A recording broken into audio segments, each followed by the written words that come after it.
Welcome to the Sly Tiger Gaming Podcast. I'm your host, Todd Hamilton, and this is episode 7.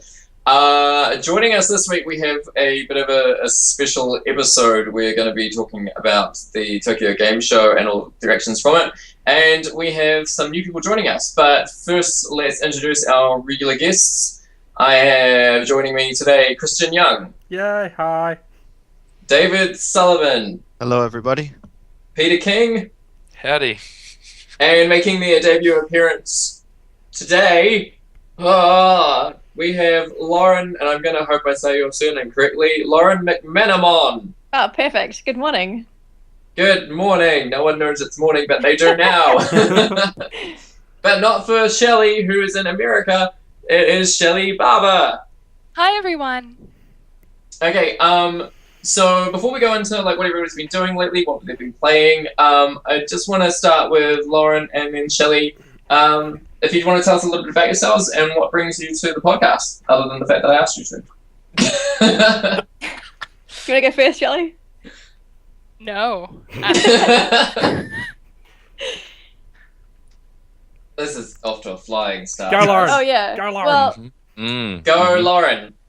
aside from being asked to join, I am very keen to get back into video games because I've just finished my postgraduate studies, so I haven't had a huge amount of time to game, but I'm getting back into it thanks to Todd and Christian and David. Yeah. That's a little bit about me. What are you studying? Or what have you... It was my master's in science, focusing on it was a bit of a dark topic. It was the cross-examination of rape complainants. So, I've just finished that, submitted it, and I'm ready to move on with my life. I was so ready to make a joke about you not knowing what your major was until you came out with what the actual topic was. And no jokes were made. And swiftly moving on to Shelley. That, I'm a friend of Todd and Christian's, the partner of the regular guest, David Sullivan. I grew up playing video games for the most part, thanks to my grandfather. He found an old Sega Master System, I think at a pawn shop, and so taught me the splendors of Pokemon and Cloud Master, not Pokemon, Poker and Cloud Master, quite a difference. On Sega, yeah. And then he got me the original Game Boy, and I've pretty much been a Nintendo fangirl ever since, but I'm a big fan of JRPGs and a lot of the classic point-and-click adventure games for PC. Recently, I haven't been as into video games as possible just because of, I guess they're not really next-gen consoles anymore, like the PS3, just couldn't really afford it at the time, but looking at the new PS4 lineups, I'm so pumped to get back involved in gaming. What was your first Game Boy game? It was either I think I had a bunch at times. The first game I beat was Kirby and Dream Land. Oh, that was nice! But I also had Kid Icarus, which I could not get very far through. I had Spider-Man. And then I had the Spider-Man game too. Yay. And I had the Spy vs. Spy game, which I played for a while. Our friendship just got a lot more solidified knowing that Kirby's Dream Land was one of your first Game Boy games too. Yes. That was mine. I got that the thick brick black one with the pink writing. That was my first Game Boy, and my parents got me Kirby's Dream Land, and it took me about 4 months to finish that game because you couldn't save. So every time you dumped it, you start from scratch. So but as I think I was 10 when I got it, maybe even a little bit younger than that, 9 or 10. That was a real big accomplishment for me. Oh yeah. I in so many insta-deaths. I think I got my Game Boy, I must have maybe been 6 or 7, because I remember when I got Pokemon Red and Blue, and that was when I was 10, so had it for a while. Well, thanks for making me feel old. And Amy Dellery may or may not join us on this episode. She said she wasn't going to, but then FOMO got the better of her, and so we'll see. She could be running as we speak. She could be risking her employment. just to be on this podcast. She's got lots of things to talk about. Well, I say that, but then she might show up and have nothing to say. So I won't overpromise and underdeliver. Anyway, right. So what has everybody been playing this past? What has everybody been playing this past week? And I won't ask Amy on the list first because she's not here. So I go to next name on the list, and it is going to be Peter. I actually haven't been playing at all because I've been I'm glad I asked you watching. first. Let's go to someone else. Okay. It's not an end to that sentence. I've been busy watching the LOL Worlds and getting ready for. I hold viewings in Wellington, so I've been getting ready for the screening of that. So I've been sort of spectating gaming rather than actually playing myself. You play LOL every lunch break, though. Yeah, but not like hardcore. I wouldn't be like, oh, I've been playing LOL hard out. I've just It's been less a game watching. to him these days, more just his life, so... Yeah. Have you stopped playing Mario Kart finally? Have you moved on? I'm waiting for Zelda to come out and then I'll smash it again once the Zelda patch. The DLC stuff? Yeah. Yeah. Fair enough. That's November, so you've got another month and a bit, at least. So, good luck. Yeah. Okay, Lauren. I'm gonna go for like the calendar week because I haven't played anything this week, but I had first got Minecraft last Friday and then played some Diablo 3, so that's what I've been playing. Speaking Yeah. of Minecraft, now, Fun? so speaking of Minecraft, so David, Lauren, Kristen and I, we have been playing on a server on our PlayStation 4, and I made David made a mine, and Lauren and I kind of, well, I don't know if the word help is correct, but we were in the mine with him doing stuff. But anyway, so we kind of left that area and Christian started building his farm, and I decided that I wanted to do something, so I built a different mine, and I started making an underground city.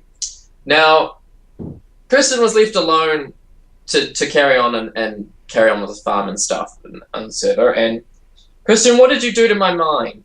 I flooded it. You can't access my mine anymore. My underground city is gone. But it's not an underground city. There were houses in there. It's a city, and it also had. Just think of how in the future there will be like legends about this subterranean or sub-aquatic Yeah, Toddlantis. dead city. Yeah, Very Todd, Lovecraftian. Todd, you No. have to go make a Yes. sign now and stick it by the front and say the partially lost city of Atlantis. You could just clear it out, but that's all good. No. No, Whatever. it's too deep, Pete. It was Like- so cool. It had like Can't you just put one piece of lava at the bottom, get a bucket of lava, put it at the bottom, and it'll evaporate all the water? We Doesn't can't that... get to the bottom. It's we stumbled across a catacomb, and so you get Yeah. lost pretty easily. And then we've like flooded the entrance to the catacomb. So Wait, whoa, you. I flooded the entrance without him getting Todd iron because I made him an iron suit of armor that he lost because him and a creeper had a fight at Oh, now 1,500 look. feet in the air. Let's not play the blame game. But with that there, You were I was- building a bridge I 10 was miles building in a the bridge. air. Yes, so we were up very high in the air, and my friend Ricky was over, and he had built this bizarre phallic-like tower on one mountain, and we thought it'd be a cool idea to build a bridge across the sky to the other one. So I started the painstaking. I mean, I only got like 3 or 4 blocks in, but just far enough that it would be. Yeah, it's a one-way trip. Up into the sky, and I'm putting brick by brick by brick. I turn around, and what do you think's staring at me? A creeper, and it blows up, and I fall to my death, and everything I had is gone.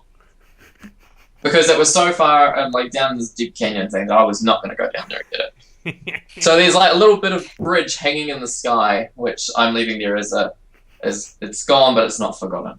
It's a Yeah. memorial. Yeah, it is. Anyway, Christian, other than Minecraft, what have you been playing lately? Well, I tried to play the Swapper recently, and the Swapper is I think it's an indie title, or if it's not, it's just low budget.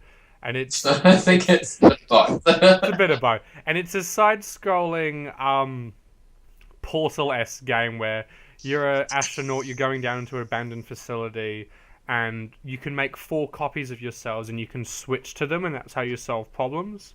It is so shit. Like, it is, honest to God, horrible.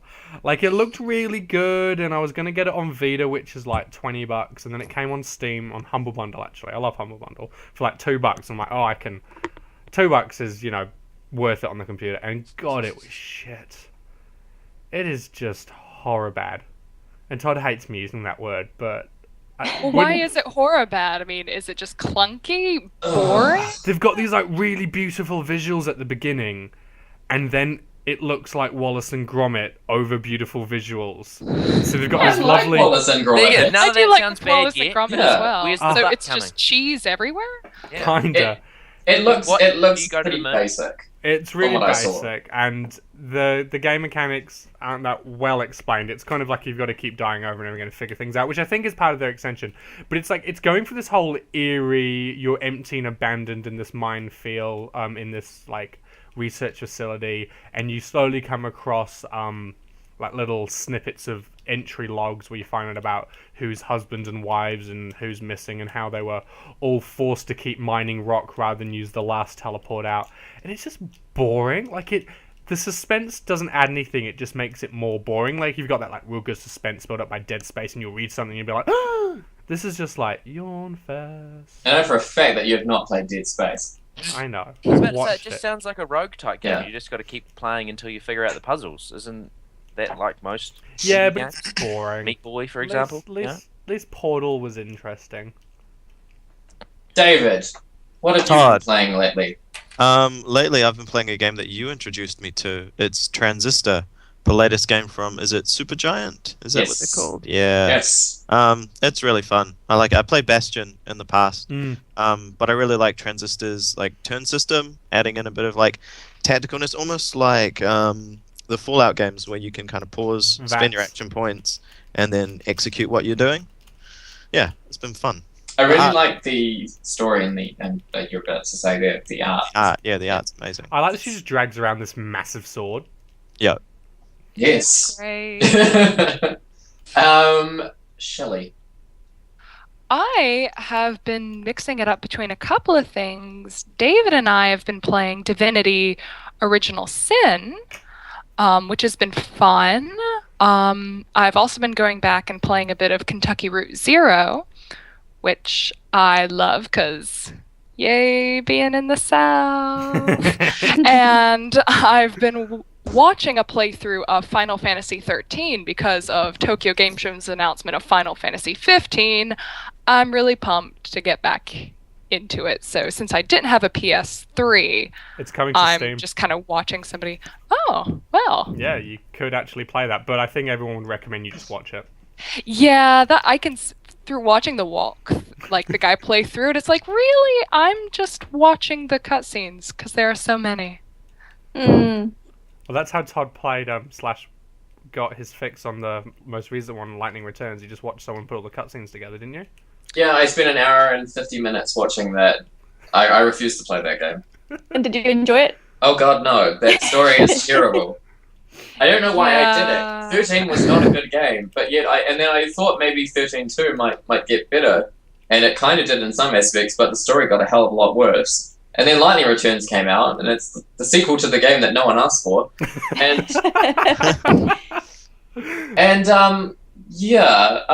spoilers, and pause and hope you don't want to hear it. Lightning fights God and kills him. So there you go. So she really is like Lady Cloud. Okay. Yeah. Hey, Shelley, if there's anything you want to watch us play through, we could just suggest a game and we'll play it. Yay! We're Will do. We're doing Let's Plays. And you'll never hear from her again. Well, I'm starting my PhD program, so that's kind of like I reward myself if I had a walkthrough or a playthrough to watch. It's like, oh, I read. And you're going to a reward paper. yourself with watching Christian fail at video games? Or Todd. Hey. Or Todd. At least I have funny commentary with mine. Fair enough. And I will sit in on Christians and provide funny commentary on that too. Yeah, that Thief video Like is our hilarious. Thief video, which you can watch on our YouTube channel, Sly Tiger Gaming. Plug. Well, we have a website now, slytigergaming.com. We will no longer be affiliated with F5.net. Oh, fantastic. That It bridge was has a been falling burnt. out, huh? Oh, so sad. I just... I have been playing the new Therism game. I think, is it Therism? Whatever, that. I think that you got thing. it right with Therism, yeah. Yeah, that, for the 3DS, the Curtain Core one, the one that just came out. It improved because I like the original, but it had a lot of stupid mechanics that. Tell us what it's about, Todd, because I don't think many people know what the rhythm is. Okay, so it is like a tap rhythm game that you play on your 3DS using and it's got some role playing game elements, and it's all based around the music from the Final Fantasy series. So the original one had the first 13 games and a few DLC songs from other games, and you could make a party out of the lead protagonist from Final Fantasy 1 through to 13, and then you could unlock a bunch of side characters, but the mechanic for doing so was broken. So basically, you had to grind and get points, and every 500 or so points you got, you had a chance of unlocking something. So you might unlock like a profile card for your street pass, or some new songs, or a crystal. And if you got a crystal, it would go towards unlocking a certain character. Now, there were so many different characters that it took forever to unlock any crystals, and you had to get like 4 or 6. And so you would be going around and like getting 500 points. It takes about like maybe 8 songs for me, because I'm not particularly great at that game, and I wasn't, plowing through the quote unquote campaign sort of mode, which was just numbers and things flying at the screen and me dying halfway through. But the sequel improves on it by letting you use the buttons rather than just having to tap and use the stylus, which is really great. So it means I'm actually making some progress. And the way the character unlock system works, and has been fixed for this one, is that characters still unlock by crystals, which you get every 500 points or so, but it'll give you, like, say you get 4 yellow crystals, because it'll give you, like, the whole set. It won't give you 1, it'll give you 4 yellow crystals, and it has, like, 5 or 6 different characters from various Final Fantasy games, and it says, you can unlock one of these characters now, who do you want? And so you just pick who you want, and then next time you get a whole bunch of different color crystals, you get a different choice, and so on. And so I've been unlocking random characters from various games, and they've included the lead protagonist from the first 14 games, plus all the side and spin-off series, the sequels, like 10-2 and stuff. I didn't even mention, though, the main game mechanic, which is my bad. So the main one, like, I mean, there's other ways of doing it too, but the main one is the battle mode. And so you have 4 Final Fantasy characters of your choosing from your party. You can equip them with spells and buffs and things. They level up, and basically you're pushing the buttons in times to... I have the horn, Peter. I can read what's in the comments there. Anyway, yeah. So basically, it's fun. It's on the 3DS store now, and you can also buy physical versions of it. It's great. If you like rhythm games, pick it up. All I got out of that is it's Final Fantasy Guitar Hero. Pretty much. Pretty much. Yep. Anyway, enough from me. Christian is now here with the news. We kind of have news music that we should do over this, but it'll be playing now while you're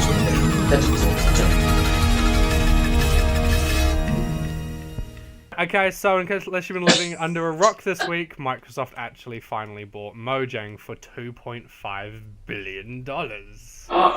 With this goes the entire CEO team of Mojang as well. So Notch and his fellow creators are actually all gone with it. So Microsoft has full control. GamerX, the LGBT-friendly gamer conference, has secured enough funding for a 3rd convention, despite all the hate. So they changed their name to like it's still called GamerX, but I think it's got like something for everyone or something now to try and like diversify it, well, not, like undiversify it a bit. Oh, I like the previous ones where you had to suck a dick just to get in the conference.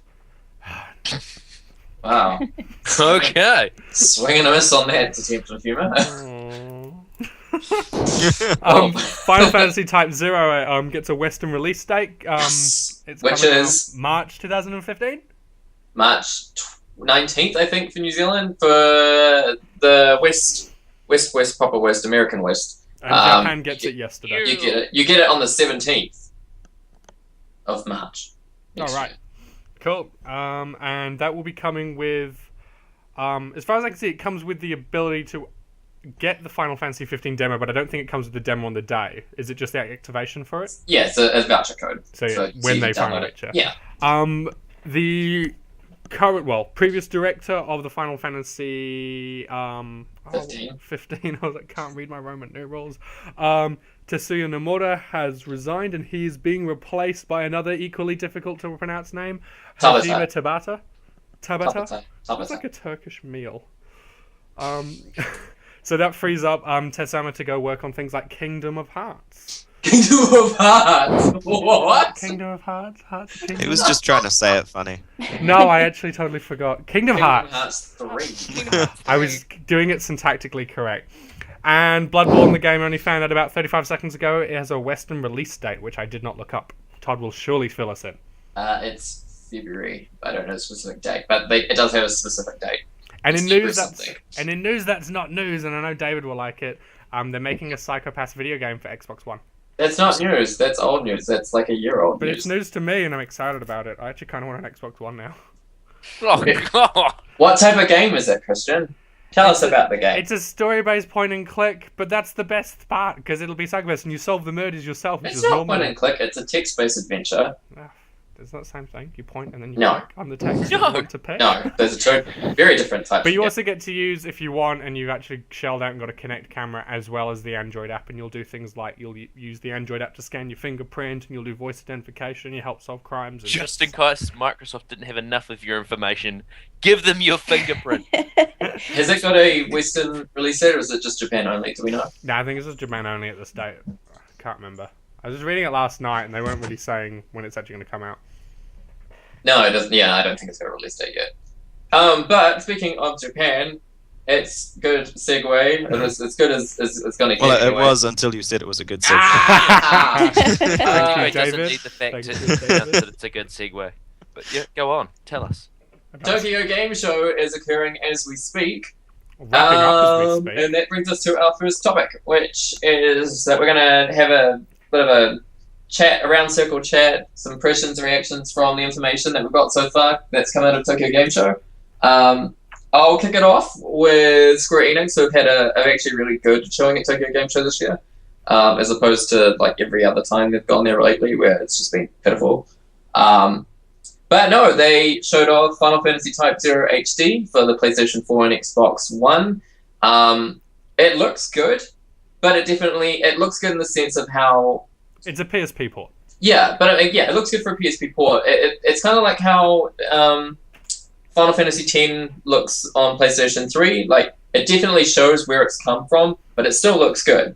So that's coming in, and that's the first time it's come out to the West. It was, of course, a previously PSP Japan-only title that never ended up coming over here. Although I believe it was localized just purely on the sheer speed of how many voice actors announced that they were in the game and that they'd worked on it when they announced that it was coming over to the West. So that's pretty cool. And that, of course, as mentioned in the news by Christian, it has a demo for Final Fantasy 15.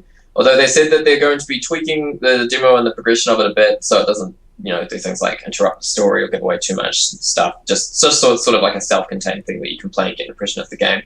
And, of course, probably the biggest news, for me at least, is that, yes, Final Fantasy 15 was re-debuted. Shelley, have you seen the trailer from the Final Fantasy 15 Tokyo Game Show?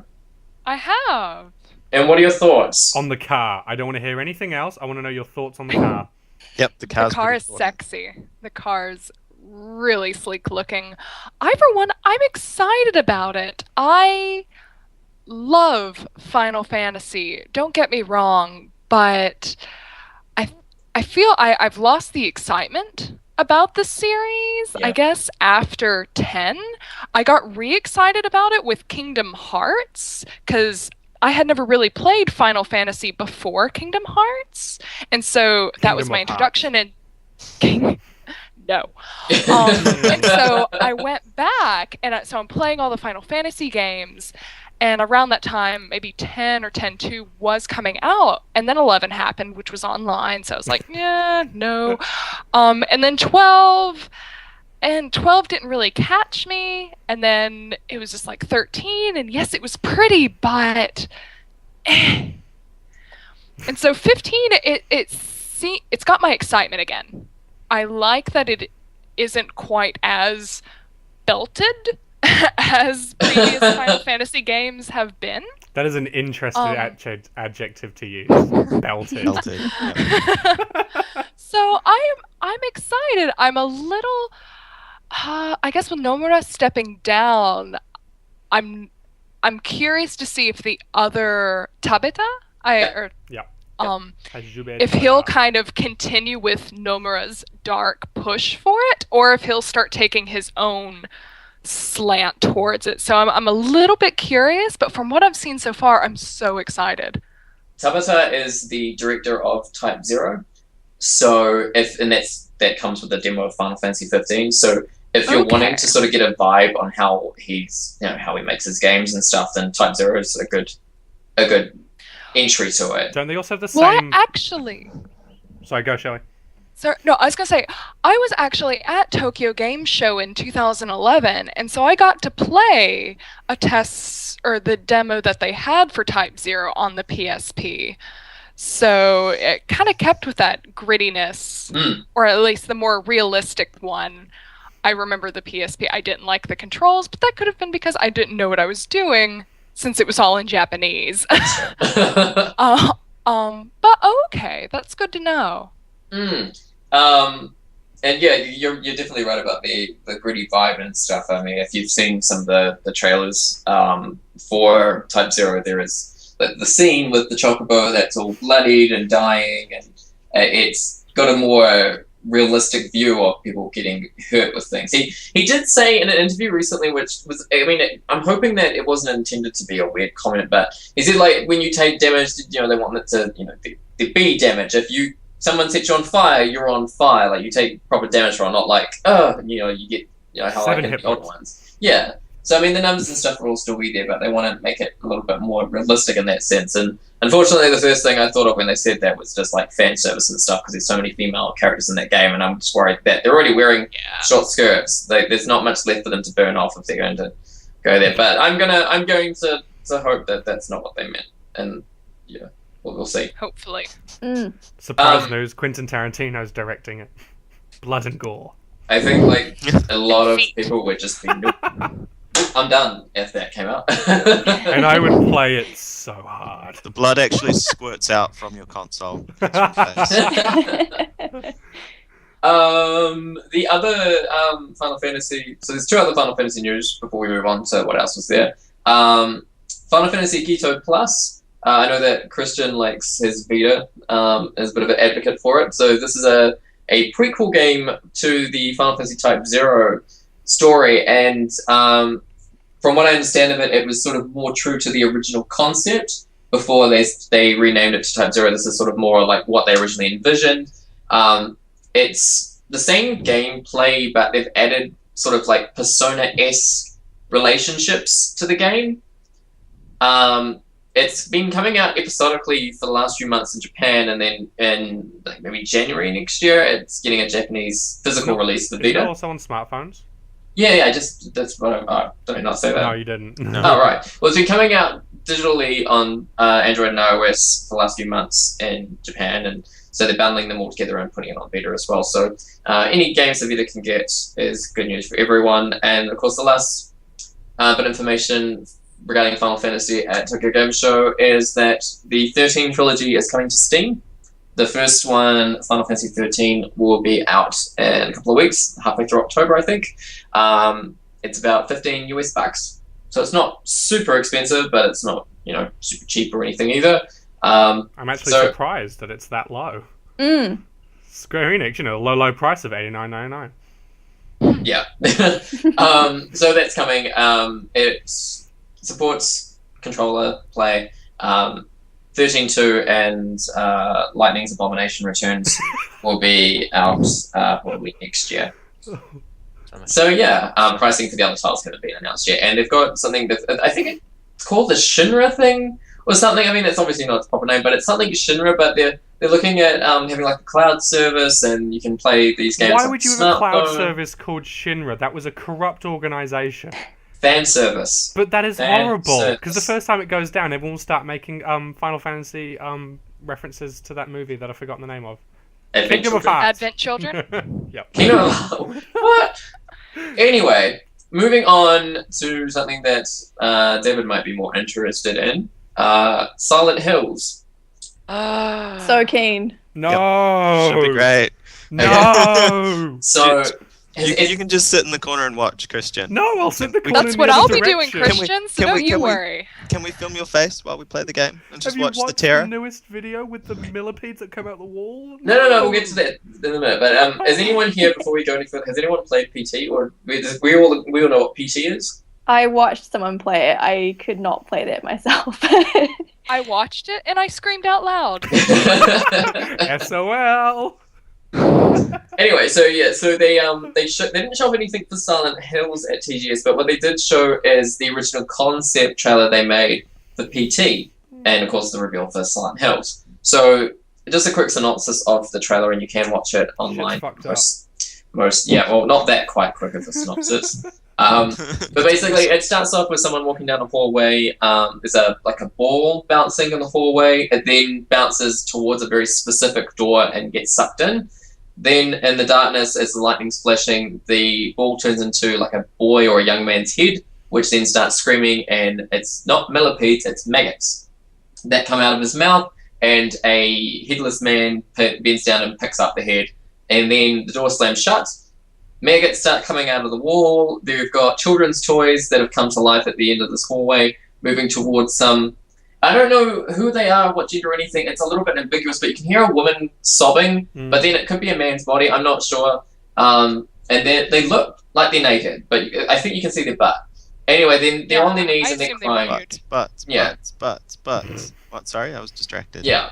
So they're crying, and then like this weird slug type thing just flashes in, and the lightning strikes and like grabs their head, and then they're gone, and there's like screaming, and this big giant hand monster thing is like gaping it down the hallway towards the person's viewpoint that we're watching from. This person starts gaping it down the hallway. There's like blood being smeared on the walls. Every single door they're going towards is slamming shut. By ghosts. One of the doors slams shut, but then gets flung off the wall that it's on and onto the other wall, and then it opens the other way, and there's a dark hallway, and then you descend down the stairs, and it says Silent Hills. So now you can watch that, or you can just Listen to So Listen it's to like my- a Christmas release family game. yeah. Yeah, yeah. coming to Nintendo. Yeah. You'll have something to play, Fun for the Peter. family. Well, they've got Fatal Frame coming out for the Wii U, so they've got some horror games into the Wii U. What was that horror game you got? For the Wii U, Yeah, that like sort of zombie-esque. Zombie U. Wow, that was That's That's actually its name. the That's marketing amazing. team was being paid by the hour, obviously. Yeah, that game flopped. And did anyone see? Before we move on, so did I gauge that right? Are we pretty excited about Silent Hills? No, Yes. I am, yeah. Super keen.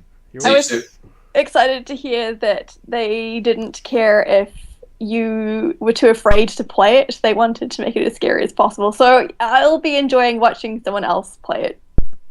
Are you going to Yeah. play it, David? Yeah, definitely. I'll play it. I'll watch you play. Probably make me Sweet. play it too. So fun times ahead. You don't have to play it if you don't want to. Okay. I didn't make you play Dead Space. Did I? No, you didn't. No. Yeah, there we go.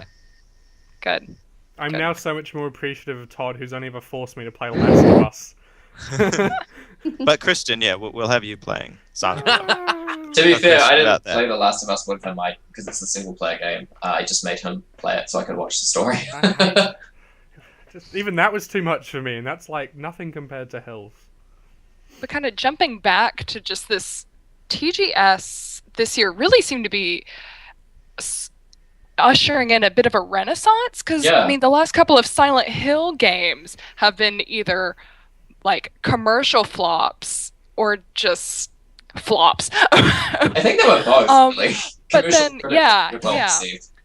But I with think- Hills, it seems like they're going back to old school Silent Hill. Just more in general, I think we're seeing a bit of a horror genre renaissance in a way. So Definitely. when we had The Evil Within that came out, they're going with like That's the not out yet. Revelations. What? People Within's not out yet. No, sorry, but they're going back to that, Oh, right, just like scare your pants off you rather than Mm. what some of the Resident Evil games where it was just an action shooter. Punch the boulder, Chris. The Evil Within looked like it had a lot of tropes, like from other horror, and I thought that was quite interesting to see. Cause it was set in like a mental institution. There were base aliens and like scary children and zombies, and it's like a big ball of fun tropes, I suppose. Give me all of it. I'm so keen. Yeah. Well, there's also and Todd will talk about in 2 seconds, Bloodborne and Resident Evil Revelations, which aren't that not that quite high level horror. But Resident Evil, yes. Bloodborne, not quite so much. That's more actiony, but that's got Still some the same horror genre. themes. No. Their trailers look real dark. Like it's So- like Hellsing, but on P.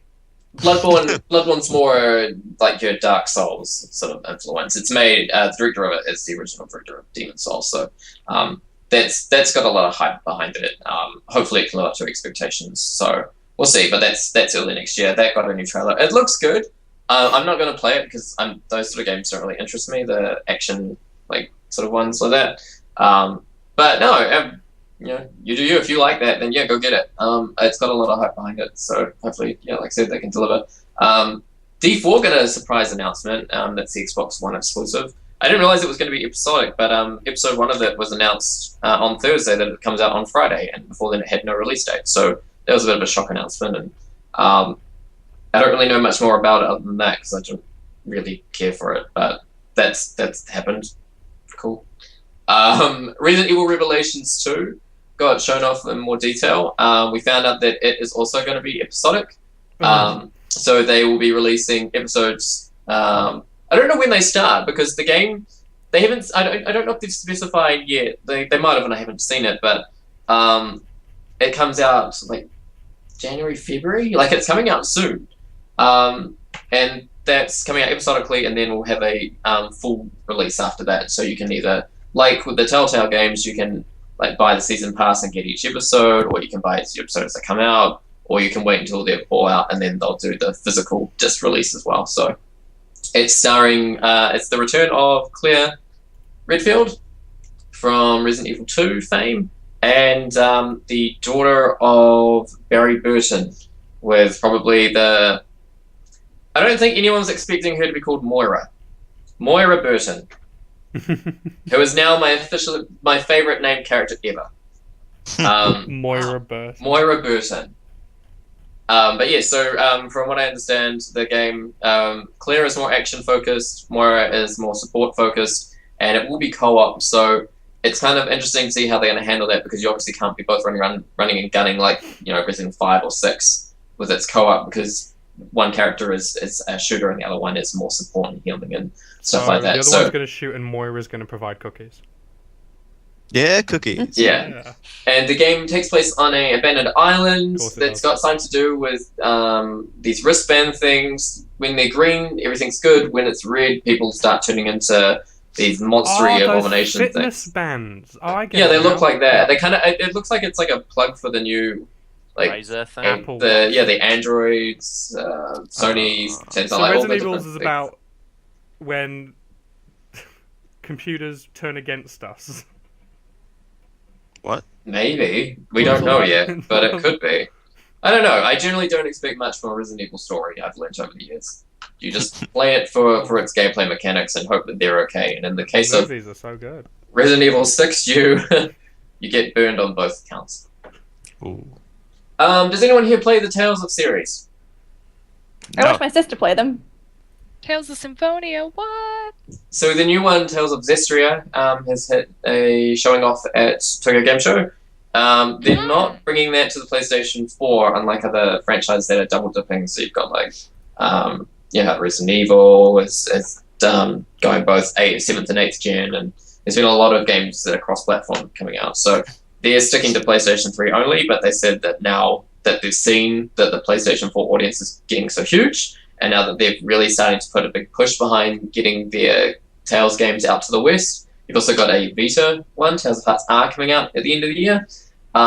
They said that they'll be looking seriously at PlayStation 4 development soon, so that's cool.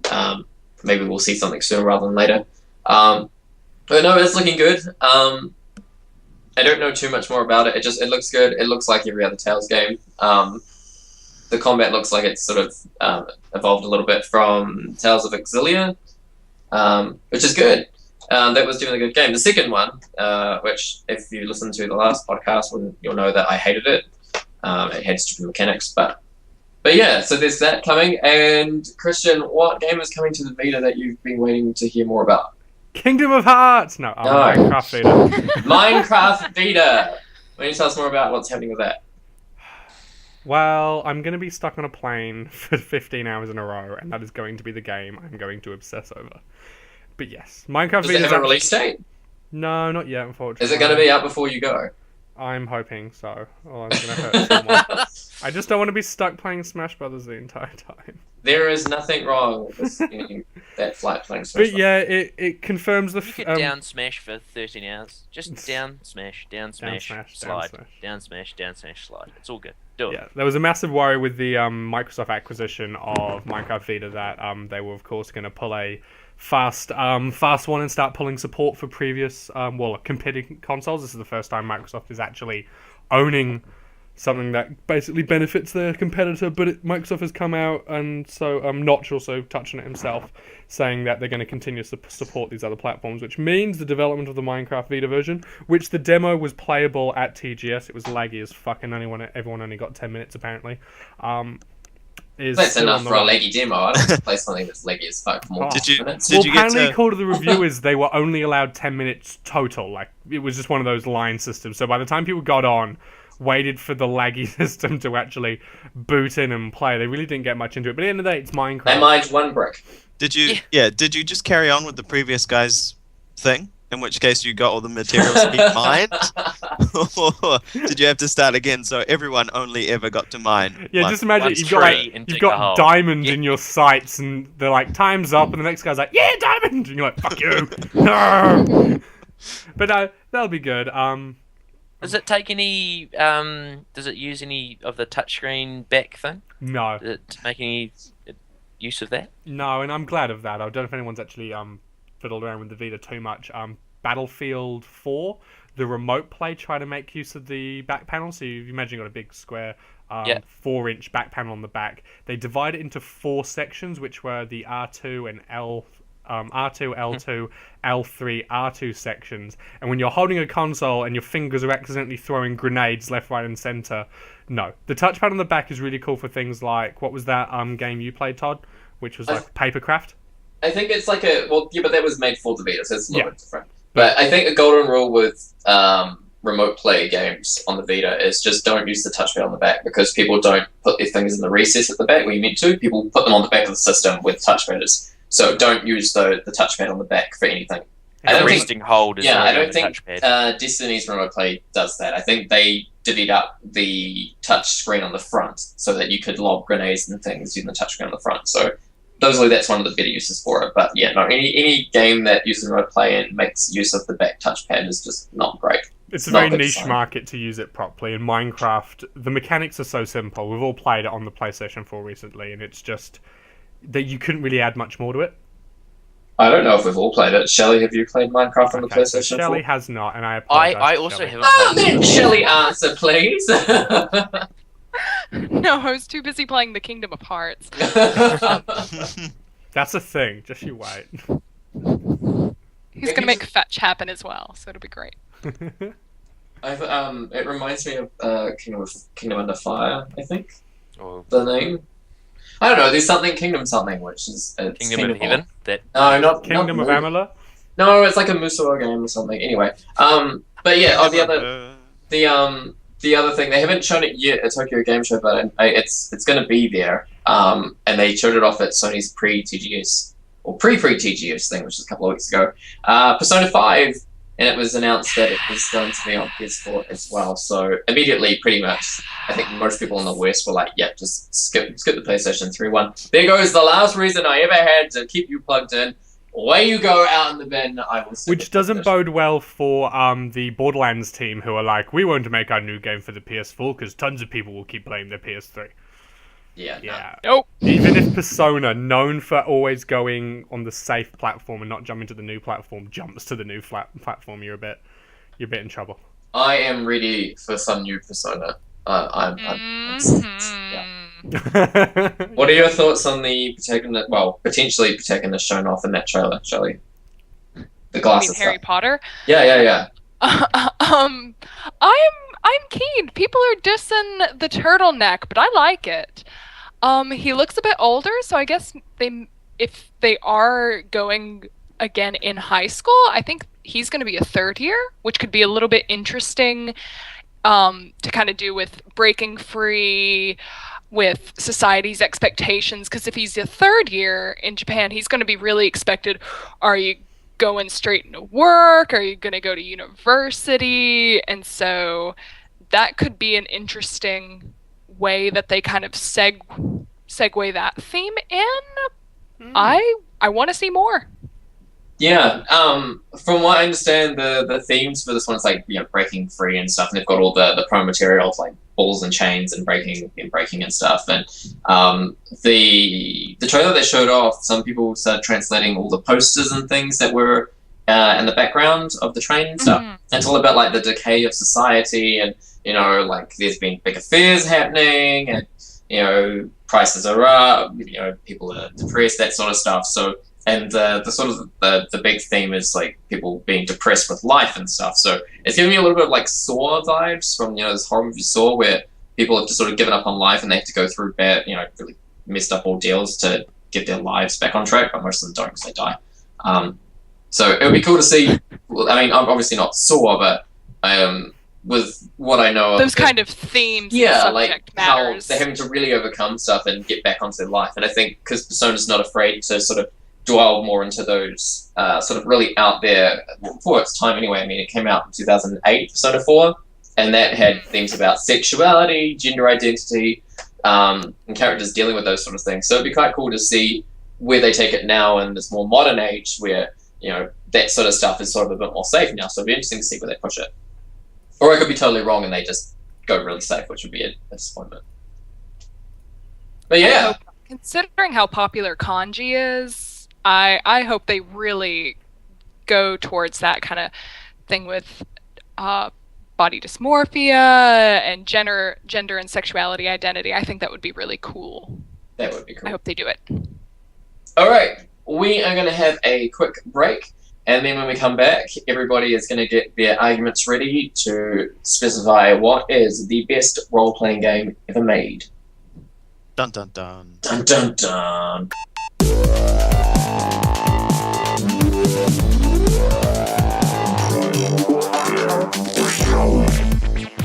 We should do our 10 seconds of silence. Are we doing it now? Bastard. Welcome back to the Sly Tiger Gaming podcast. In part 2, we are now going on to our second segment, and we're going to be talking about what each person on the panel deems the best role-playing game ever made. Now, they have each got 1 minute, and it has to be it can be either a Western or an Eastern role-playing game.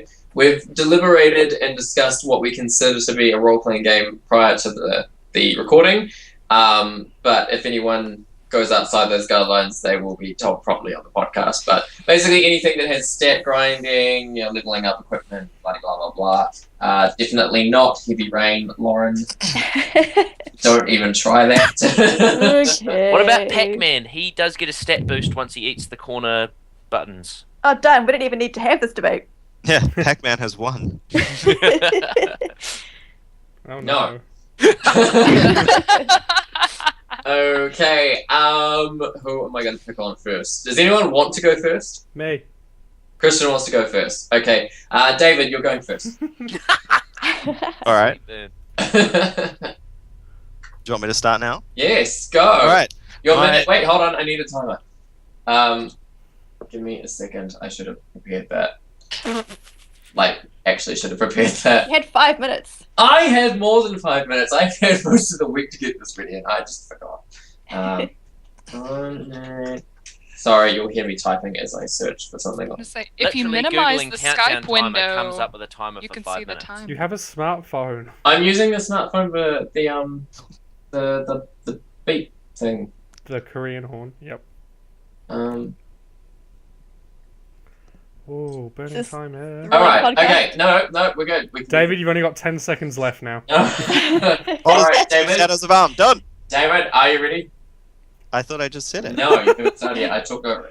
Baldur's Gate 2, Shadows of Arm, done. You're starting now. Go. Baldur's Gate 2, Shadows of Arm, woo, done. But why? We're going to why sit is here it for a the minute best? of silence. I thought he said to just say it. Do I You've have got- to justify Yeah. it? Yes. Oh, what? Well, Metacritic agrees with me. It's ranked at the top of the list that Pete sent us earlier. What is you yelling for?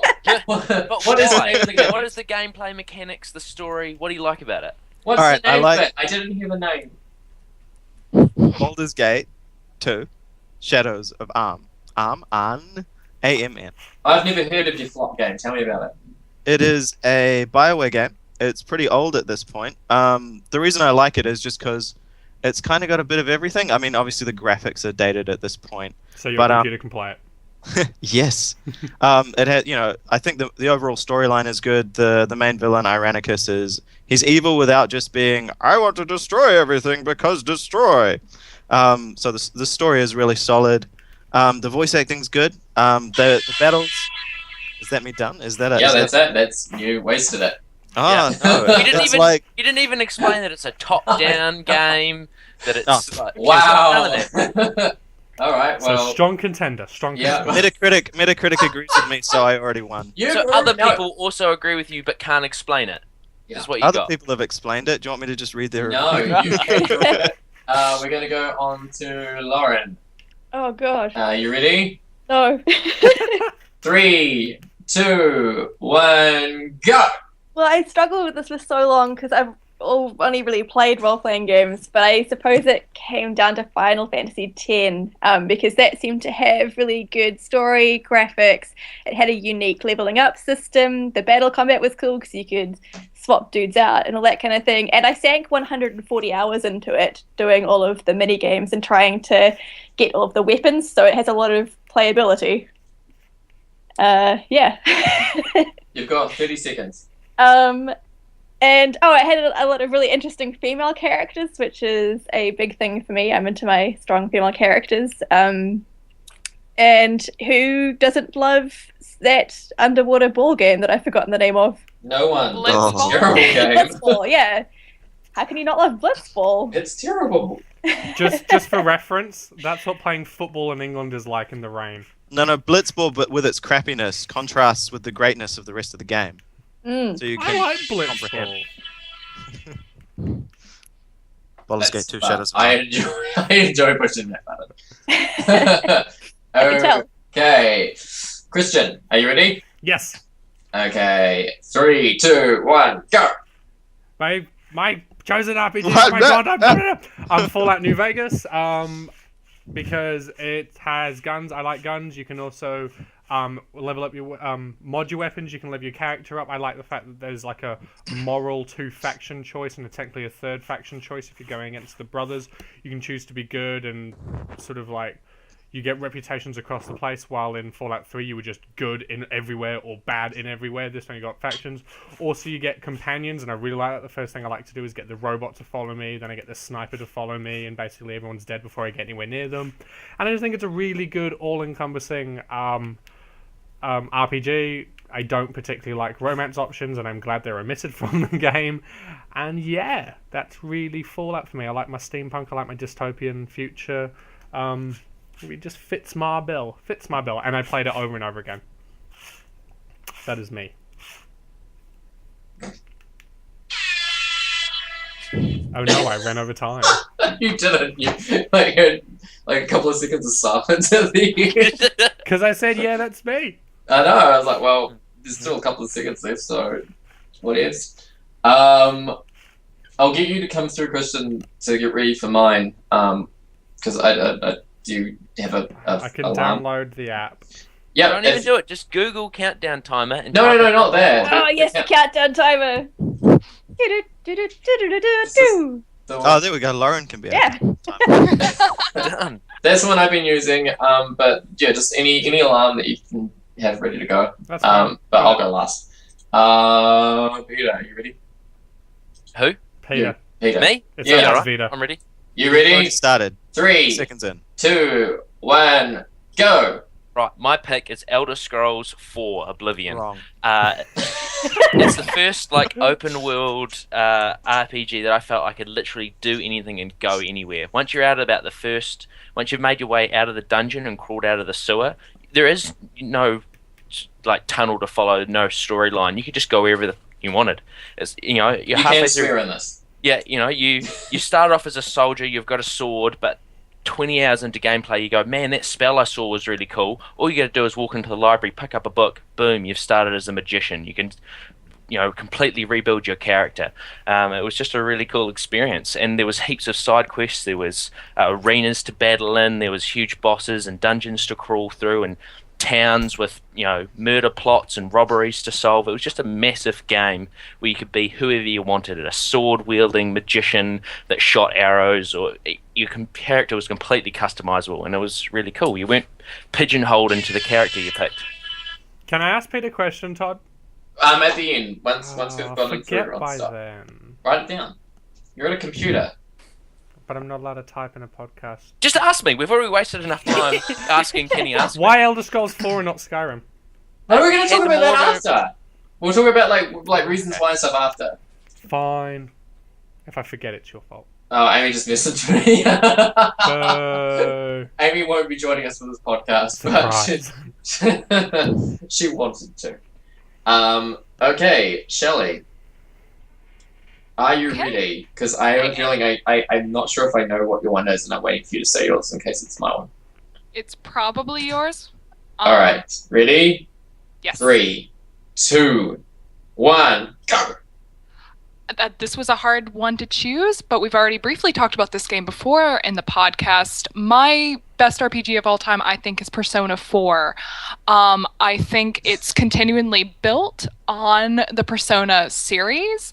I think the gameplay was an improvement from 3. You could just power through everybody's personal dungeons rather than getting like sick in the labyrinth. I found that was a hindrance. I think the characters are a diverse cast. You've got fun female characters. You've got a character his gender seems to be quite fluid, which I like, and just the themes of dealing with our own personal shadows and just self-acceptance I think is really important, and I think that sets the Persona 4 game aside from other RPGs and the like. And you've got social links if you want to get your romance and friendship on, or you can just lick envelopes if that's your biz. It's great. The words "it's great" will be stricken from the record heard after the time was up. We'll cut No! Okay, have you got your stuff sorted there, Christian? Yep. Ready in 3, 2, 1, go. Okay, well, I was going to do Persona 4 Golden, the Vita re-release of Persona 4, but yes, I expected Shelley chose mine. So I will quickly move on to what is my second favourite, but also a very gold standard of role-playing game, and that would be Final Fantasy IX.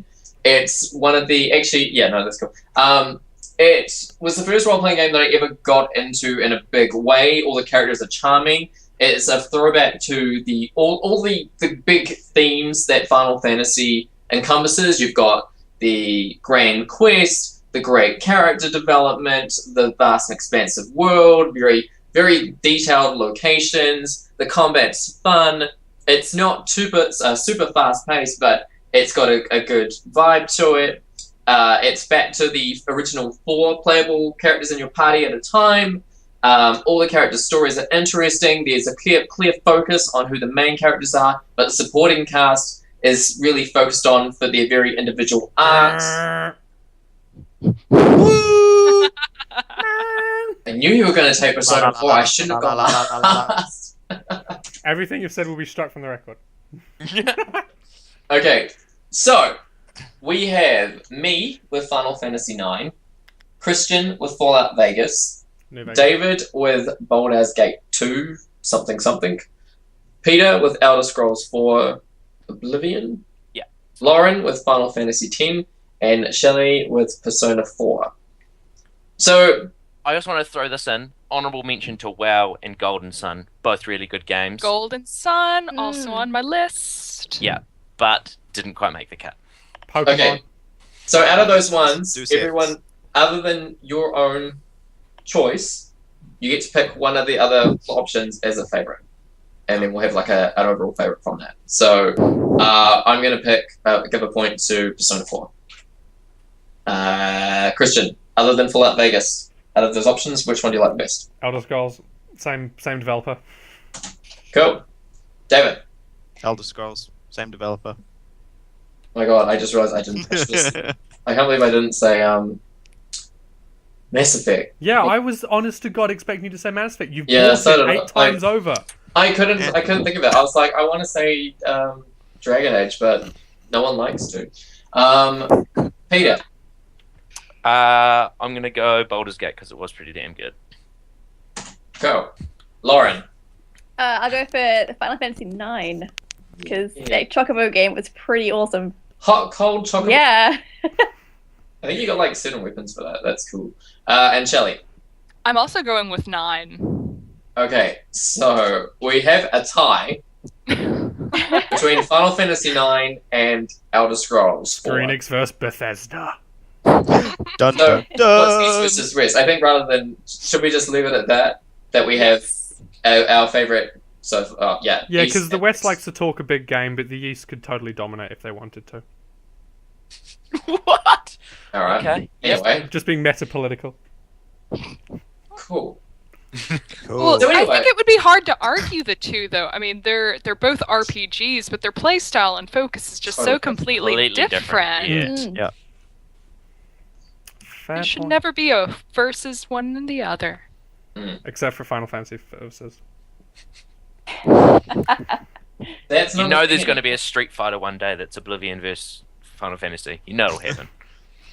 Oh, like a crossover game. I thought you meant Yeah. like an actual fighting game. Like, wow. Yeah. I don't know if there's anyone ever asked for that. We did. I just think then. Pete just did, yeah. Yeah.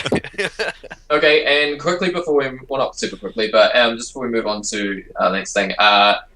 Everyone, worst game. Worst role-playing game. Just off the top of your God. head. Oh. One that you don't I like. do that off the top of my head. Oh. Just one that you can think of right Yeah. now that you don't like. Otherwise, I'll just say that we all universally agree that Final Fantasy 13 is terrible. Oh. I didn't particularly enjoy Kingdoms of Amalur or whatever. It was. Blasphemy, leave this room now. It was alright, but it was just meh. Didn't sort of smack anything out of the park. So that would be one of my least enjoyed, but I don't think it's the worst. Christian? I don't know. Come back to me. I'm not going to come back to you. I hate You say Final Fantasy 13. No, I don't. David? Final Fantasy 12. I don't mind that, but the characters are shit. This Lauren? wasn't your one, Tom. Well, was it? I It's fine. was a big fan of the Star Ocean series, but I played Star Ocean 3 and they introduced a mechanic where you died if you lost all your MP, and I'm that just swapping- seemed real ridiculous. So that was hard to play. Plus So also we did the same as Lauren. Yep. Well, that Absolutely. game's plot twist towards the end, which it's old enough now. It's not really a spoiler. That game's like what, coming out 10 years old, if not already. Yeah. They went all Matrixy, and it's like, oh yeah, there's a real world, and you're not in it. You're not real. You're digital. Mm. But what was the series that was around at the same time? Sin or something, which was set. It had an anime that went with it. It was set in the same kind of world. It wasn't that original what they did with Star Ocean. Yeah. There were other JRPGs out at the same time doing the same thing. Shelley. One of the worst games, Unlimited Saga. I Was tried. it a Square Enix one or an Enix? I think it was. It was early, so it was probably when they were still SquareSoft. Yeah. But I tried playing it and I couldn't. It gave you multiple character storylines to follow, and they were all intertwined, so it had the potential to be really cool. But it was just so clunky and hard to move forward. I think it's one of the worst ever. Fair Cool. enough. So yeah, anyway, just to recap, we as a group have decided that Final Fantasy IX is our favourite Eastern role-playing game, and Elder Scrolls 4 is our favourite Western one. So that's cool. And with all the ones coming out, it looks like maybe there'll be a renaissance in the genre. Because last gen it sort of tapered off a bit. But let's press on, because we are making this is quite a long podcast. We'll now move on to the upcoming games releasing this week with Shelley. Okay, some of the new games that we can look forward to this week are Hyrule Warriors on the Wii U, Fairy Fencer F on the PS3, FIFA 15 on the Xbox One, PS4, PS3, Xbox 360, Wasteland 2 on PC, and Fantasy Life, which is coming out on the 3DS. Excellent. Okay, we're going to take a quick break and then we'll be back with the bets and we'll be wrapping up.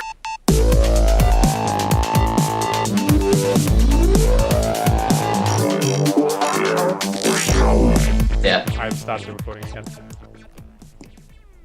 Okay. Well, you said you wanted to wrap it up, and now you want to. Yeah. You make poor life choices. We're talking about Star Ocean, okay? Poor life choices. The one that came out on the PS3 wasn't very good. Anyway, welcome back to the Sly Tiger Gaming podcast. We're going to launch straight into our bets for this week now. So, I'm just going to root this person's name because they didn't show up. R.I.P. Amy Dellery. She's not there. Well, maybe, I don't know. Christian, are you ready? Yes. Because you're going to be asked first. Yes.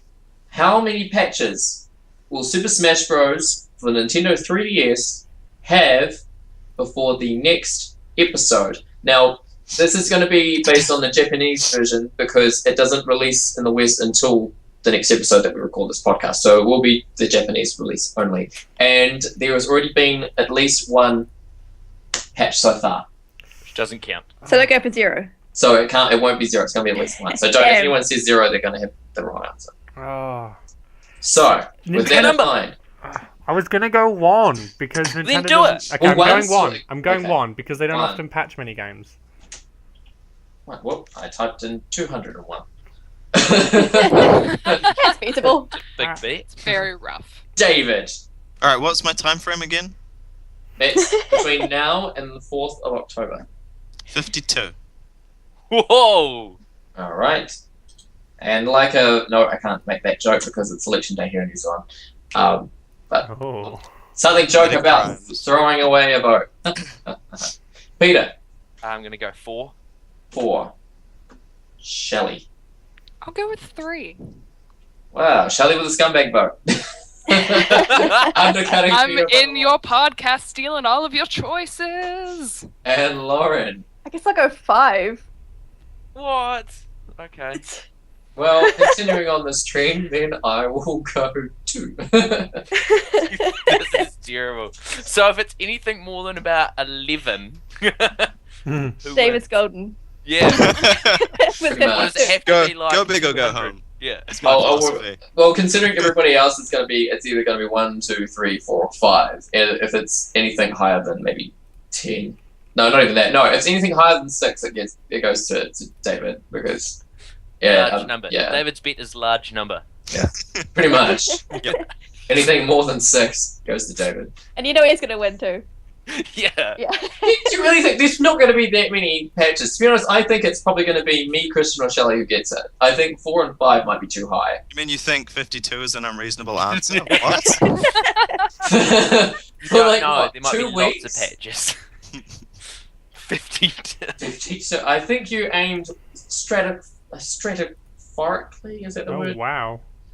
That is not a word. Sound it out. Sound it out. Someone brought a thesaurus. Swing. Astronomically? That's the word. Oh, there we go. That word.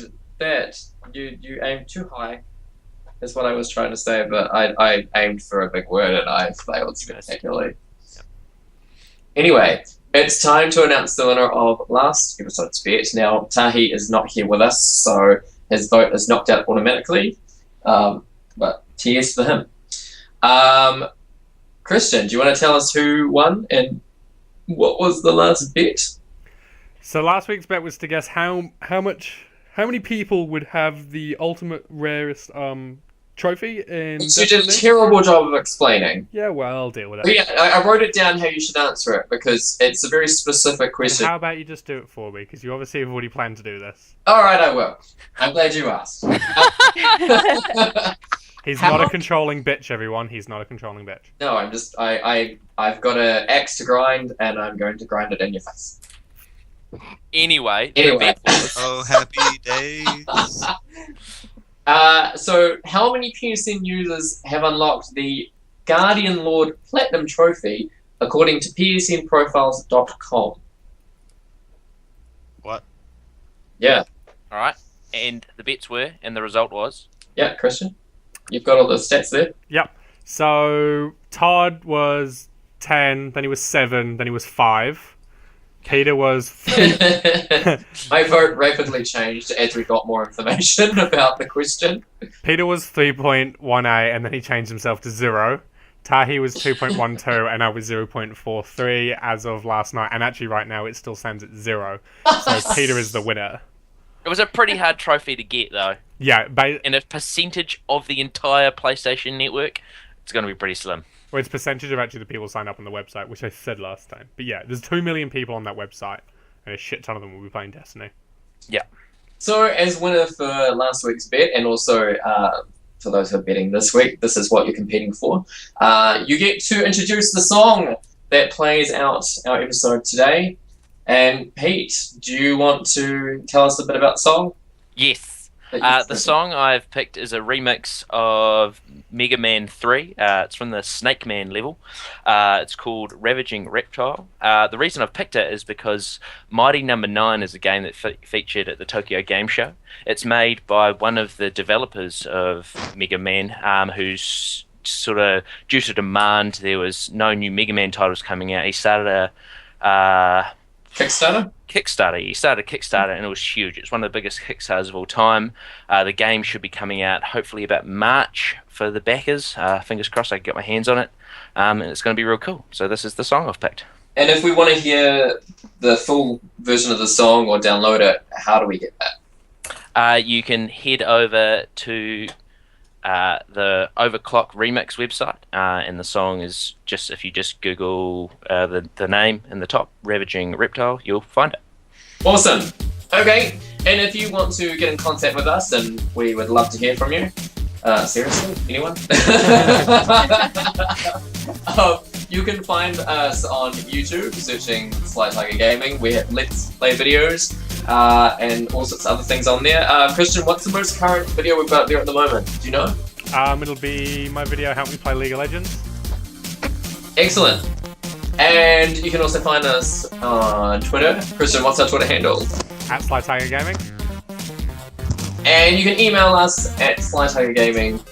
You can email us at slytigergaming and at slytigergaming@gmail.com. Also, we have a Facebook page you can like. We also have a website, Sly Tiger Gaming, and every now and Do again. we? When did we get a Facebook page? Well, I set one up. And we have an RSS feed, and we have a Google Plus, and we have a We Twitch have channel. all of we the all internet. So if you search Sly Tiger Gaming, you'll find us somewhere. That's basically what we're saying. And of course, you can subscribe to the podcast on iTunes, which hopefully, if you haven't done so already, you have done now.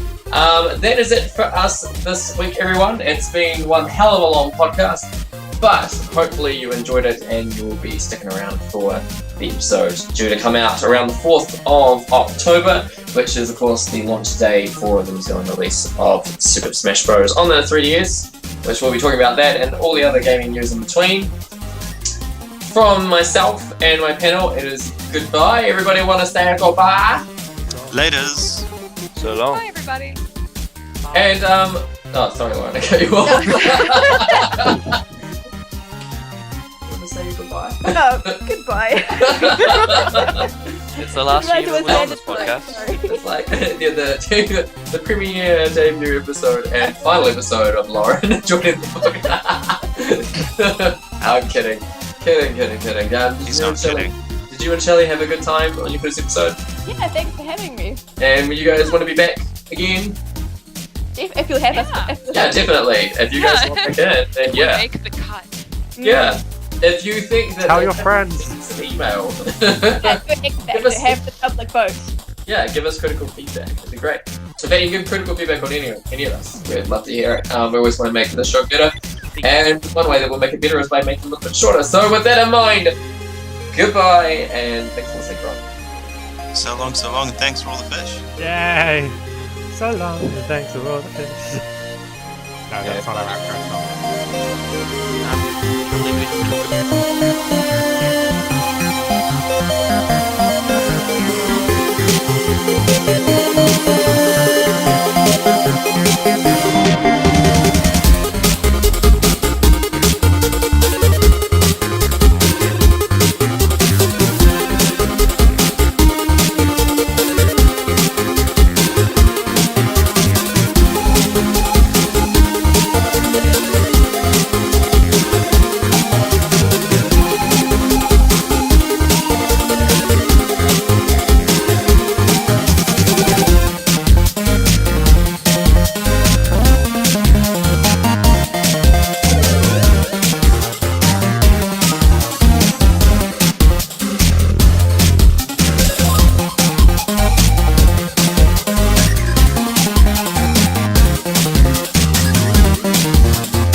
Libra, I'm drinking a Red Bull, and I've had half a Snickers bar after I told Christian he can't eat one.